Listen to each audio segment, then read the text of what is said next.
पुराने समय की बात है। रतनगढ़ नामक राज्य पर राजा हरदयाल का शासन था। वे एक न्यायप्रिय और प्रजापालक शासक थे। उनके दरबार में कई मंत्री थे, जिनमें एक युवा मंत्री अमरसेन विशेष रूप से बुद्धिमान और चतुर था। अमरसेन हमेशा राज्य के कार्यों में राजा को सलाह दिया करता था। राजा हरदयाल को अपने इस मंत्री की चतुराई पर बहुत गर्व था। अमरसेन की बुद्धिमानी और होशियारी की चर्चा दूर दूर के राज्यों तक फैल चुकी थी।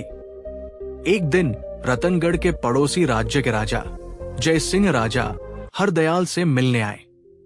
दोनों राज्यों के बीच अच्छे और मैत्रीपूर्ण संबंध थे। भेंट के दौरान राजा जय सिंह ने राजा हरदयाल को शतरंज खेलने का प्रस्ताव दिया। जब दोनों राजा आमने सामने बैठे तो राजा जय सिंह बोले, महाराज, आज की हार जीत का निर्णय कुछ खास होना चाहिए। यदि मैं जीतता हूं तो आप मुझे वही देंगे जो मैं आपसे मांगूंगा, और यदि आप जीतते हैं तो मैं आपको वही दूंगा जो आप मांगेंगे। क्या ये मंजूर है? राजा हरदयाल ने सहमति में सिर हिलाया। इसके बाद दोनों राजा शतरंज के खेल में डूब गए। कई घंटों के बाद जब खेल समाप्त हुआ तो राजा हरदयाल हार गए। राजा जयसिंह मुस्कुराते हुए बोले, महाराज, आज आप मुझसे हार गए हैं, लेकिन चिंता की बात नहीं। आप किसी आम व्यक्ति से नहीं, बल्कि एक राजा से हारे हैं। अब शर्त के अनुसार मैं आपसे कुछ मांग सकता हूं। राजा हरदयाल ने पूछा, कहिए महाराज जय सिंह, आपको मुझसे क्या चाहिए? जय सिंह ने उत्तर दिया, मुझे आपका मंत्री अमरसेन चाहिए। ये सुनकर राजा हरदयाल चौंक गए और बोले, क्या मतलब महाराज? आप मुझसे ये कैसी चीज मांग रहे हैं? राजा जय सिंह मुस्कुराते हुए बोले, महाराज, आपने बिल्कुल ठीक सुना। आपका मंत्री अमरसेन किसी भी राज्य के लिए एक अनमोल उपहार हो सकता है, और मैं वही उपहार आपसे चाहता हूं। राजा हरदयाल ने गंभीर स्वर में कहा, महाराज जय सिंह, मैं अभी भी आपकी बात का भाव नहीं समझ पा रहा। कृपया साफ साफ कहिए कि आप कहना क्या चाहते हैं। राजा जय सिंह बोले, तो सुनिए महाराज हरदयाल, मैं आपके मंत्री अमरसेन को अपने साथ अपने राज्य ले जाना चाहता हूं। मैं उसे अपने राज्य का मुख्य मंत्री बनाऊंगा। इतना योग्य रत्न मेरे दरबार में सुशोभित होगा। राजा हरदयाल थोड़े असमंजस में पड़ गए। बोले, महाराज, इतिहास में आज तक ऐसा नहीं हुआ कि कोई राजा अपने मंत्री को किसी दूसरे राजा को सौंप दे। लेकिन क्योंकि मैंने आपसे वादा किया था कि हारने पर जो भी आप मांगेंगे वो मैं दूंगा, इसीलिए ना चाहते हुए भी मुझे अपना मंत्री अमरसेन आपके साथ भेजना होगा। राजा जयसिंह मुस्कुराते हुए बोले, महाराज, मुझे आपसे यही उम्मीद थी। अगले दिन सुबह राजा हरदयाल ने मंत्री अमरसेन को दरबार में बुलाया और कहा, मंत्री अमरसेन, तुम्हें राजा जय सिंह के साथ उनके राज्य जाना होगा। ये सुनते ही अमरसेन चौंक गए और पूछा, महाराज, ऐसा क्यों? तब राजा हरदयाल ने पूरी घटना विस्तार से बताई। सब कुछ सुनने के बाद अमरसेन भावुक हो उठे और बोले, महाराज, मैं रतनगढ़ की मिट्टी में जन्मा हूं, यही पला बढ़ा हूं। इस राज्य की सेवा ही मेरे जीवन का उद्देश्य है। मैं इसे छोड़कर किसी दूसरे राज्य की सेवा में कैसे जा सकता हूं? राजा हरदयाल ने गंभीरता से अमरसेन से कहा, मंत्री अमरसेन, ये हमारे राज्य की प्रतिष्ठा का प्रश्न है। हमारी इज्जत बचाने के लिए तुम्हें ये बलिदान देना ही होगा। अमरसेन ने धीमे स्वर में उत्तर दिया, महाराज, आप तो जानते ही हैं कि मेरी छोटी बहन अंतरा ही मेरी दुनिया है। उसका इस संसार में मेरे सिवा और कोई नहीं है। मैं उसे यहाँ अकेला छोड़कर कैसे जा सकता हूँ? राजा हरदयाल ने सोचते हुए कहा, तो फिर तुम अपनी बहन अंतरा को भी अपने साथ जयगढ़ ले जाओ। अमरसेन ने तुरंत विरोध किया, नहीं महाराज, मैं किसी पराये राज्य में अपनी युवा बहन को कैसे ले जा सकता हूँ? वो तो आज तक इस महल की 4 दीवारी से बाहर भी नहीं निकली है। राजा हरदयाल ने भावुक होकर कहा, तो क्या मुझे महाराज जय सिंह के सामने अपना वचन तोड़ना पड़ेगा? क्या मैं झूठा कहलाऊंगा? अमरसेन ने सिर झुकाकर कहा, नहीं महाराज, चाहे मेरी जान ही क्यों ना चली जाए, मैं आपको किसी के सामने झूठा उठा या नीचा नहीं होने दूंगा। राजा हरदयाल ने पूछा, तो क्या तुम तैयार हो जय सिंह के साथ जैग जाने के लिए? अमरसेन ने गहरी सांस लेकर जवाब दिया, हाँ महाराज, मैं जाने को तैयार हूं। मैंने ये निर्णय ले लिया है। राजा हरदयाल भावुक होकर बोले, ओ अमरसेन, हम तुम्हारे इस त्याग के लिए सदा ऋणी रहेंगे। जब अमरसेन अपने महल पहुंचा तो उसकी बहन अंतरा ने चिंतित होकर पूछा, क्या बात है भैया, आज आपका चेहरा इतना उदास क्यों है? अमरसेन ने भारी मन से कहा, क्या बताओ बहन, आज किस्मत ने मेरे साथ बहुत बड़ा मजाक किया है। फिर अमरसेन ने पूरी घटना अंतरा को विस्तार से बता दी। सब सुनने के बाद अंतरा ने साहसिक स्वर में कहा, भैया आप जयगढ़ जाने की तैयारी कीजिए, ऐसे दुखी मत होइए, भगवान जो करता है अच्छे के लिए करता है। अमरसेन ने चिंतित होकर कहा, बहन मुझे तेरी बहुत चिंता हो रही है, तू अकेली इतने बड़े महल में कैसे रह पाएगी? अंतरा मुस्कुराकर बोली, इसकी चिंता छोड़िए भैया, मैं अपनी सुरक्षा खुद कर लूंगी और भगवान की कृपा से सब ठीक रहेगा। अमरसेन ने अंत में कहा, बस एक बात का वादा करो, मेरे पीछे तुम कभी भी बेपर्दा होकर महल से बाहर मत जाना, मैं नहीं चाहता कि कोई भी बुरी नजर तुम पर पड़े। अंतरा ने अपनी आंखों में आंसू भरकर कहा, भैया मैं आपको यकीन दिलाती हूँ कि आपकी हर बात मानूंगी, आप निश्चिंत होकर जाइए। अमरसेन ने अपनी बहन की एक सुंदर तस्वीर उठाई और कहा, अंतरा मैं इसे अपने साथ ले जा रहा हूं। जब तेरी याद मुझे बेचैन करेगी तो इस तस्वीर को देखकर अपने दिल को संभालूंगा। अंतरा ने आंसू रोकते हुए विदा ली और अमरसेन भारी मन से महल से निकलकर राजा हरदयाल के पास पहुंचा। महाराज, अमरसेन ने कहा, मैं अपनी बहन अंतरा को आपके भरोसे छोड़कर जा रहा हूं, कृपया उसका ख्याल रखिएगा।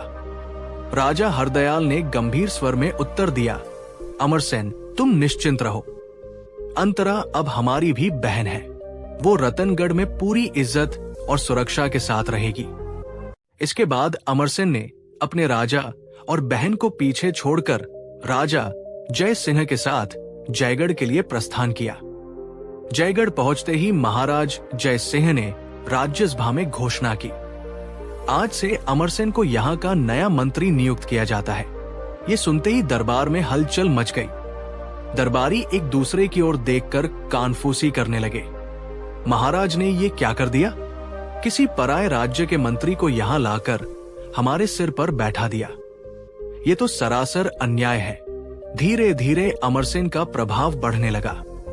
राजा जय सिंह अब हर छोटे बड़े निर्णय से पहले अमरसेन से राय लेने लगे। पहले जो काम सभी वरिष्ठ दरबारियों की सलाह से होता था, अब केवल अमरसेन के कहने पर ही होने लगा। ये देखकर बाकी दरबारी और राज्य के उच्च ओहदेदारों में असंतोष बढ़ गया। वे आपस में गुप्त मंत्रणा करने लगे। अगर ऐसे ही चलता रहा तो एक दिन ये अमरसेन हमें ही निकाल बाहर करेगा। हमें कुछ करना होगा, इसे महाराज की नजरों से गिराना ही होगा। लेकिन कैसे? हमें इसकी हर गतिविधि पर नजर रखनी होगी। जरूर ये कोई ऐसा काम करता होगा जिससे हम इसे जाल में फंसा सकें।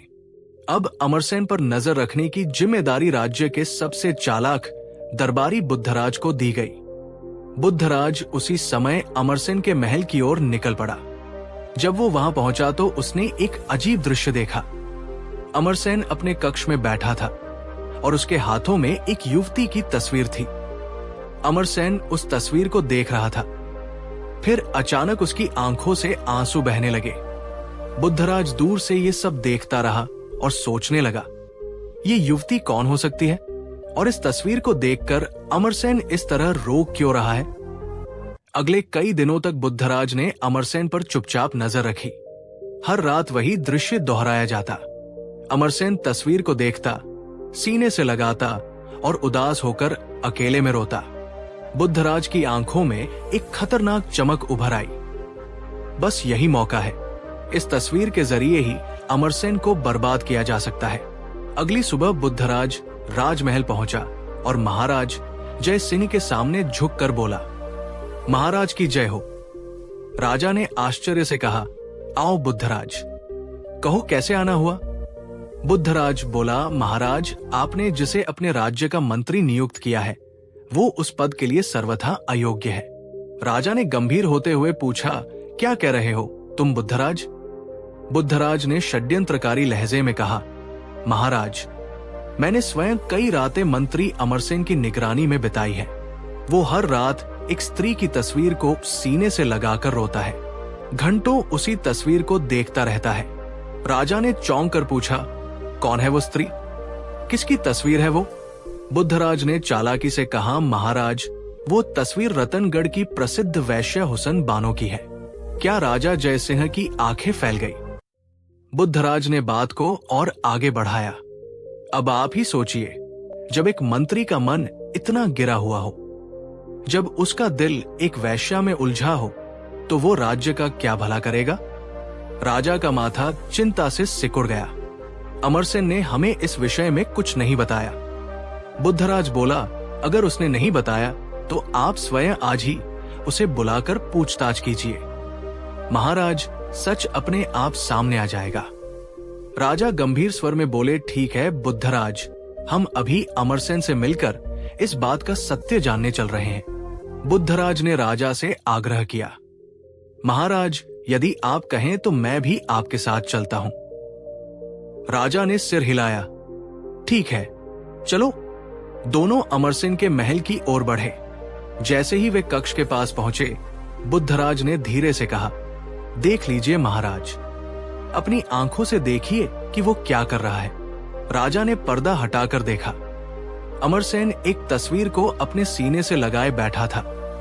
उसकी आंखें नम थी। वो तस्वीर को देख रहा था और फूट फूट कर रो रहा था। राजा को देखते ही अमरसेन घबरा गया। उसने तस्वीर को पीछे छिपाया और उठकर बोला, महाराज, आप राजा ने सख्त स्वर में कहा, मंत्री अमरसेन, वो तस्वीर दिखाओ जो तुम अभी अपने पीछे छिपा रहे थे। अमरसेन कांपते स्वर में बोला, महाराज, ये मेरी छोटी बहन अंतरा की तस्वीर है। मैं उसे रत्नागढ़ में छोड़ आया हूं। यही देखकर हर रात उसकी याद में रो पड़ता हूं। तभी बुद्धराज ने बीच में कहा, महाराज, ये सफेद झूठ बोल रहा है। ये तस्वीर अंतरा की नहीं, बल्कि रतनगढ़ की प्रसिद्ध वैश्या हुस्न बानो की है। राजा चौंक गए। हुस्न बानो की अमरसेन ने हक्की बक्की निगाहों से कहा, महाराज, ये मुझ पर झूठा आरोप लगा रहा है। ये मेरी सगी बहन की तस्वीर है। बुद्धराज चालाकी से बोला, महाराज, मैं हुस्न बानो को अच्छी तरह जानता हूं। जब भी रतनगढ़ जाता हूं, उसके कोठे पर गाना सुनने जरूर जाता हूं। मैं उसकी शक्ल पहचानता हूं और ये तस्वीर उसी की है। राजा का चेहरा कठोर हो गया। ओ, यदि तुम उसे पहचानते हो तो तुम्हारी बात को झूठलाना कठिन है। अमरसेन हाथ जोड़कर बोला, महाराज, आप मेरी बात पर विश्वास कीजिए। ये तस्वीर अंतरा की ही है, मेरी बहन की। बुद्धराज मुझसे ईर्ष्या रखता है और षड्यंत्र कर रहा है। राजा ने कड़े शब्दों में कहा, बस बहुत हो गया अमरसेन। बहन जैसे पवित्र रिश्ते को बदनाम मत करो। मैंने तुम्हारी अक्लमंदी और ईमानदारी से प्रभावित होकर तुम्हें मंत्री पद दिया, पर लगता है ये हमारी भारी भूल थी। अब तुम्हारा स्थान महल नहीं, जेल की काल कोठरी है। राजा ने क्रोध में आदेश दिया, अमरसेन को तुरंत कारागार में डाल दिया जाए। सैनिकों ने अमरसेन को बांधकर कारागार में डाल दिया। उसके चेहरे पर पीड़ा और अपमान साफ झलक रही थी। जेल की दीवारों को एक टक निहारते हुए वो सोच रहा था, आखिर बुद्धराज ने मुझे क्यों फंसाया? मैंने तो कभी इसका बुरा नहीं चाहा, फिर ये चाल क्यों चली? उधर राजा जय सिंह ने अमरसेन के कमरे से अंतरा की तस्वीर अपने पास रख ली और बड़े ध्यान से उसे देखने लगा। उस तस्वीर में एक बेहद सुंदर मासूम चेहरा था। राजा की आंखों में एक अजीब चमक आ गई। राजा ने बुद्धराज को बुलवाया और कहा, बुद्धराज, तुम तो हुस्नवानों को जानते हो, उससे कई बार मिल चुके हो। बुद्धराज ने सिर झुकाया, जी महाराज। राजा बोले, तो फिर सुनो, इसी समय रत्नगढ़ के लिए रवाना हो जाओ। बुद्धराज चौंका, महाराज, किस लिए? हुस्न बानो को यहां ले आओ, हम उसे अपनी रानी बनाना चाहते हैं। बुद्धराज के चेहरे से रंग उड़ गया। ये क्या कह रहे हैं आप? एक वैश्या से विवाह? राजा ने गहरी सांस ली। और एक टक तस्वीर को देखते हुए कहा, हुस्न बानो इतनी सुंदर है कि हमारा दिल उस पर आ गया है। हमें वो किसी भी हालत में चाहिए। अगर तुम उसे ले आए तो हम तुम्हें जयगढ़ का अगला मंत्री बना देंगे। पर अगर असफल हुए राजा की आवाज कठोर हो गई तो तुम्हें मौत की सजा दी जाएगी। बुद्धराज अब समझ चुका था कि उसने जिस साजिश की बुनियाद रखी थी, अब वो खुद उसी के नीचे दबने वाला है। पर ऊपर से मुस्कुराते हुए बोला, जो आज्ञा महाराज, मैं जल्द ही हुस्न बानो को आपके सामने प्रस्तुत करूंगा। इधर कारागार में जेल का उच्च अधिकारी लेखपाल अमरसेन से मिलने आया। मंत्री अमरसेन जी महाराज को क्या सूझी कि उन्होंने आप जैसे होनहार को जेल भिजवा दिया। अमरसेन ने फीकी मुस्कान के साथ कहा, लेखपाल जी, जो होना था वो तो हो गया, पर क्या आप मेरी थोड़ी मदद कर सकते हैं? बिल्कुल, मुझे खुशी होगी आपकी सहायता करके। तो कृपया ये पत्र मेरी बहन अंतरा तक पहुंचा दीजिए, जो रतनगढ़ में रहती है। लेखपाल ने पत्र हाथ में लेते हुए कहा, संयोग से मेरा एक मित्र व्यापार के सिलसिले में रतनगढ़ जा रहा है। मैं ये पत्र उसे दे देता हूं, वो इसे आपकी बहन तक पहुंचा देगा। अमरसेन की आंखों में आशा की हल्की सी चमक लौटी। लेखपाल ने अपने व्यापारी मित्र को पत्र सौंपते हुए सारी बात विस्तार से समझा दी। व्यापारी मित्र ने गंभीरता से कहा, ठीक है मित्र, मैं रत्नगढ़ जाकर ये पत्र अंतरा तक पहुंचा दूंगा। और वो तुरंत रत्नगढ़ की ओर चल पड़ा। वही रतनगढ़ की ओर जाते हुए बुद्धराज बार बार खुद को कोस रहा था। मैंने अमरसेन को नीचा दिखाने की कोशिश की, पर अब क्या होगा? मैं हुस्न बानो नाम की किसी युवती को तो जानता नहीं, अब उसे कहां से खोजूंगा? वो सोच रहा था शायद अमरसेन सही कह रहा है, वो तस्वीर उसकी बहन अंतरा की ही होगी। तो मैं रतनगढ़ जाकर अंतरा के पास ही जाऊंगा और किसी तरह बहला फुसलाकर उसे जयगढ़ ले आऊंगा। इसी बीच व्यापारी मित्र छोटे रास्ते से रत्नगढ़ पहुंचा और अंतरा को अमरसेन का पत्र थमा दिया। अंतरा ने पत्र खोला और पढ़ने लगी। बहन अंतरा, यहाँ का सीपे सालार बुद्धराज ने षड्यंत्र रचकर मुझे जेल में डालवा दिया है। एक दिन जब मैं तुम्हारी तस्वीर देखकर आंसू बहा रहा था, तभी महाराज जय सिंह ने मुझे देख लिया। राजा के साथ आए बुद्धराज ने कहा कि मेरे पास रतनगढ़ की वैश्या हुस्न बानो की तस्वीर है, पर मैंने सच्चाई बताई पर महाराज ने नहीं माना। उन्होंने मुझे कारागार में डाल दिया। अब लगता है मैं यहां से बाहर नहीं आ पाऊंगा। तुम्हारा बदनसीब भाई अमरसेन पत्र पढ़कर अंतरा ने मन में ठाना, मैं भाई को जेल से बाहर निकाल कर ही रहूंगी। फौरन उसने अपने दास दासियों को जरूरी निर्देश दिए और अपने घोड़े पर सवार होकर जयगढ़ की ओर निकल पड़ी। अंतरा के महल से निकलते ही बुद्धराज वहां पहुंच गया। उसने आसपास के लोगों से पूछना शुरू किया, यहाँ के भूतपूर्व मंत्री अमरसेन की बहन अंतरा क्या यही रहती है? एक दासी बोली, हाँ, हुस्न बानो यही रहती थी, लेकिन एकद महीने पहले वे राज्य से बाहर चली गई। बुद्धराज लंबा सफर तय करके बिना कहीं रुके सीधे जयगढ़ के महाराज के पास पहुंचा और बोला, महाराज, मुझे दुख है कि मैं हुस्न बानो को यहाँ नहीं ला सका। महाराज ने पूछा, बुद्धराज, तुम हुस्न बानो को क्यों नहीं ला सके? बुद्धराज ने जवाब दिया, क्योंकि महाराज, वो एक महीने पहले ही भगवान को प्यारी हो चुकी है। ये कहकर बुद्धराज वहां से चला गया। इधर दरबार में एक नकाबपोश युवती पहुंची और बोली, दोहाई है, महाराज, मेरा न्याय कीजिए। महाराज ने पूछा, तुम कौन हो और तुम्हारी क्या समस्या है?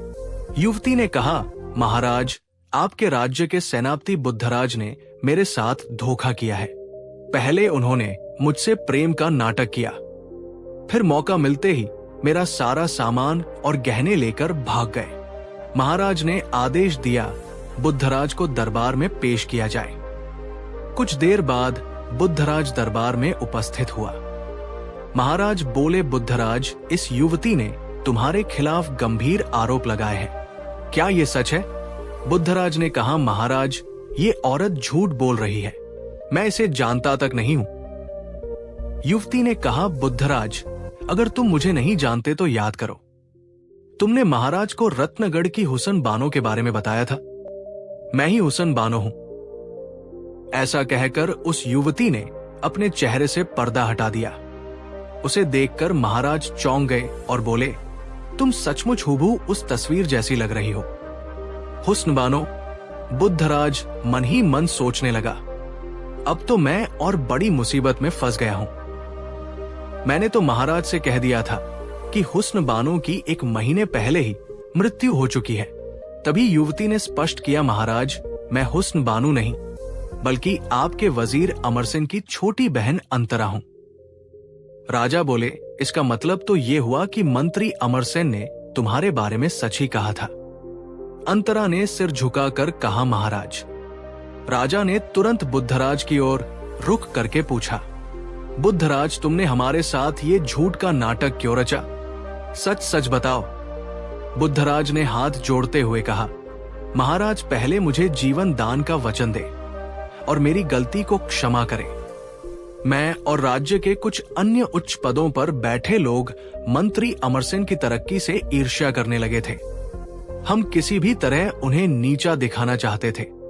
इसी कारण हमने हुस्न बानो का नाम लेकर उन्हें फंसाने की साजिश रची और इसमें हम सफल भी हुए। राजा क्रोधित हो उठे और बोले, बुद्धराज तुम्हारी इस गुस्ताखी की सजा तुम्हें जरूर दी जाएगी। सिपाहियों इसे कारागार में डाल दो। बुद्धराज गिड़गिड़ाने लगा, महाराज मुझे क्षमा कर दीजिए। लेकिन किसी ने उसकी नहीं सुनी और उसे जेल में डाल दिया गया। इसके बाद महाराज ने मंत्री अमरसेन को दरबार में बुलवाया। अमरसेन दरबार में आए तो महाराज ने कहा, अमरसेन हम आपसे अपनी गलती के लिए क्षमा मांगते हैं। हम बुद्धराज के बहकावे में आकर तुम पर अन्याय करते रहे। अमरसेन आश्चर्य से बोले, ये आप क्या कह रहे हैं महाराज?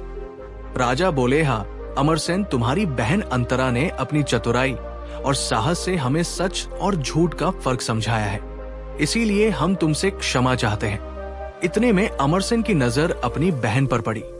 अंतरा तुम यहाँ? अंतरा मुस्कुराकर बोली, हाँ भैया। और फिर दोनों भाई बहन गले मिल गए। राजा जयसिंह ने आगे कहा, मंत्री अमरसेन मैं आपकी बहन अंतरा से विवाह करना चाहता हूं। अमरसेन ने हाथ जोड़कर कहा, महाराज मुझे ये रिश्ता मंजूर है। फिर बड़े धूमधाम से राजा जयसिंह और अंतरा का विवाह हुआ। राजा ने अमरसेन को फिर से अपना मंत्री नियुक्त किया और इस तरह सभी के दिन आनंद और सुख शांति में बीतने लगे। आपको ये कहानी कैसी लगी कमेंट में जरूर बताएं। ऐसे ही प्रेरणादायक कहानी देखने के लिए हमारे चैनल को सब्सक्राइब जरूर करें, क्योंकि हमें जल्द ही 1000 सब्सक्राइबर पूरा करना है। इसलिए सब्सक्राइब जरूर करें। धन्यवाद।